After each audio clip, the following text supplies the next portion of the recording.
following case involves real events and unsolved mysteries. Based on factual reporting, it explores disturbing circumstances. Viewer discretion is advised.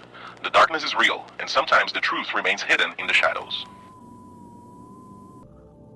On October 23, 1988, a woman's body was found in the woods of Perry Township, Pennsylvania. Her life was cut short and left along a quiet road called Ontelaunee Trail. It was a place where the wind rustled through skeletal trees, where silence settled like dust. Her name was Anna Jean Kane. She was 26 years old, a mother of 3, and for over 3 decades, her killer was never found. Sealed inside that envelope was a clue, one that wouldn't be fully understood for more than 30 years. A microscopic trail, a signature, a whisper from the past, buried in glue and paper. In early 1990, something strange happened. The newspaper that had covered Anna's story received an anonymous letter. It described intimate details of her murder, details never made public. Police believed it was a confession in disguise.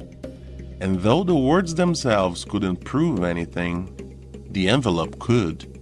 Investigators preserved the saliva used to seal it. They ran DNA, and it matched the profile found on Anna's clothing. They were certain now. The man who wrote that letter was the man who killed Anna Jean Kane. This is the story of Anna Jean Kane and how science finally caught a ghost.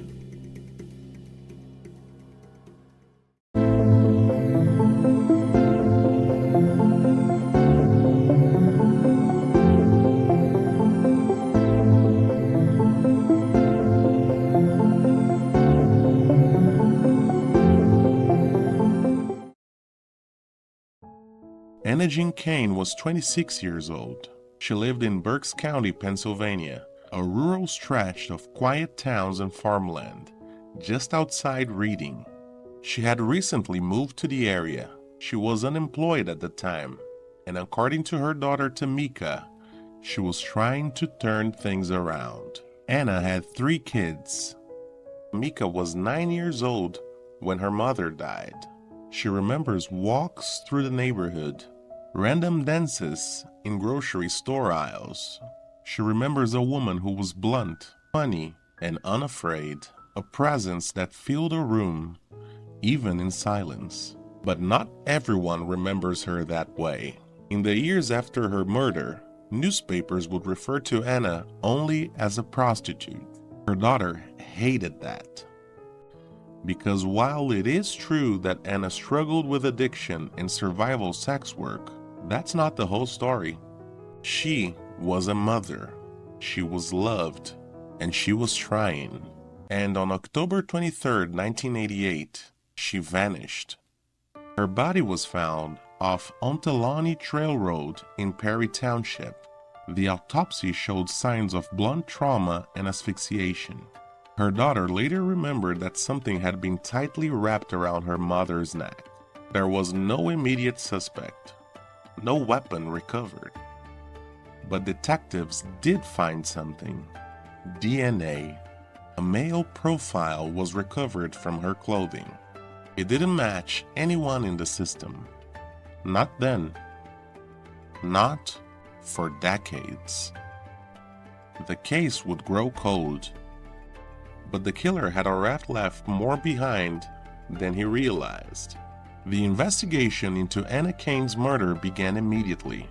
Pennsylvania State Police took the lead, alongside the Berks County District Attorney's Office.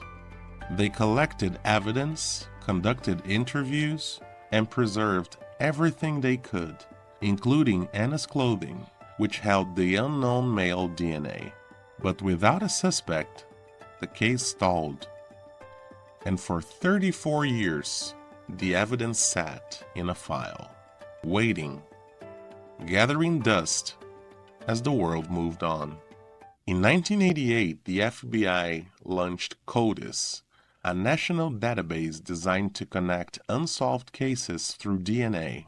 But even after it went live, the man who killed Anna Kane remained a ghost. He had never been arrested for a crime that required DNA collection. And without a name, the trail went quiet. For decades, the case remained unsolved. But that didn't stop the theories. And the more time passed, the more speculative they became. The most immediate assumption was transactional, that Anna had met her killer through sex work. Police acknowledged this as a possibility, and it is true that she was working in reading at the time, but no confirmed connection between Anna and any suspect was ever found. And without a known link, even that theory remained just that, a theory. Some wondered if the letter had come from someone dangerously fixated on the case, a person who wasn't involved but who had somehow gained access to private details. But the DNA told a different story. The profile from the letter matched the one from her clothing. Whoever sent that letter wasn't just a voyeur. He had been there, up close. There were also darker possibilities. That the killer maybe was local. That he had watched the coverage, watched the silence, and stayed quiet. That he had a history, maybe even other victims. But without a name, every answer raised more questions. What mattered most was that the evidence had survived, and in 2022, technology finally caught up with the trail he'd left behind. If you're finding this story compelling, consider subscribing. These are the cases that deserve to be heard. In early 2022, everything changed. After more than 3 decades of silence, investigators turned to a groundbreaking new tool, investigative genetic genealogy. Instead of relying only on criminal databases, this method uses crime scene DNA to search public genealogy records, tracing family trees until the list of suspects narrows dramatically. Pennsylvania investigators partnered with Parabon Nanolabs, a company pioneering this approach. Using DNA from Anna Kane's clothing and the anonymous letter, they traced distant relatives until finally they had a single name: Scott Allen Grimm. Grimm lived in Berks County. In 1988, he was 26, the same age as Anna Kane. In 2002, he was arrested for sending threatening letters. It wasn't enough for DNA collection, but it revealed a haunting pattern. Grimm had a disturbing history of anonymous letters, a pattern that echoed the past. He stayed hidden for decades, unnoticed, but never gone. Police quickly confirmed the DNA match, but just when investigators thought justice was within reach, they discovered something else. Scott Grimm had died in 2018, 4 years before anyone knew his name. By the time his name emerged, he was already in the ground. No trial, no confession, just a silent match and a life lost to time. He had passed away before investigators uncovered his name, taking the truth with him. Anna Jean Kane's family finally had answers, but justice delayed had become justice denied. Her daughter Tamika Reyes expressed relief at knowing the truth, but also anger. Her grandmother had passed away without ever learning who killed her daughter. The grief now shared another name, one she never got to hear. Investigators closed the case, but unanswered questions lingered. What connected Anna and Scott Grimm? His death ended any hope for a confession, leaving only DNA and silence.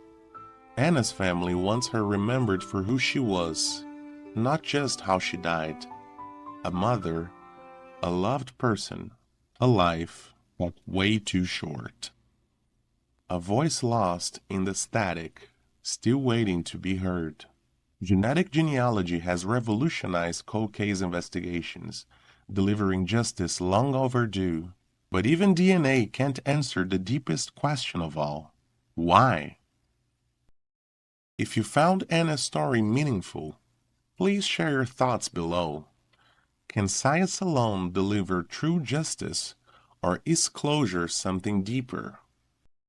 Next time, we'll go back nearly a century to Stockholm, Sweden, and explore one of its most chilling unsolved mysteries, the Atlas vampire. In May of 1932, 32-year-old Lily Lindestrom was found murdered in her apartment with a single unnatural wound and not a trace of blood left in her body. At the crime scene, police discovered a blood-stained gravy ladle, a chilling clue that would haunt investigators for decades. Authorities interviewed countless suspects, searched tirelessly for clues, but no arrests were ever made. Nearly 100 years later, the question remains: who was the Atlas vampire, and why did he vanish without a trace? Join me next time as we step back into the shadows, searching for answers in a case that history has yet to solve. Until then, stay safe, and remember to leave a comment below. I want to know what you think about Anna's story. Does science's ability to identify a killer decades later offer true justice, or is it sometimes too little, too late?